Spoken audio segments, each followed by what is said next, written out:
If salary wasn't a consideration, what is the most attractive profession? T-shirt cannon guy. Freelance musician.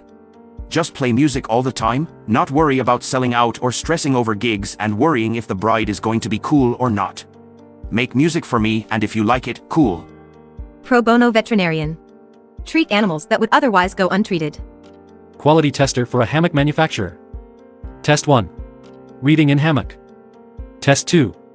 Napping in hammock. Test 3. Sleeping in hammock.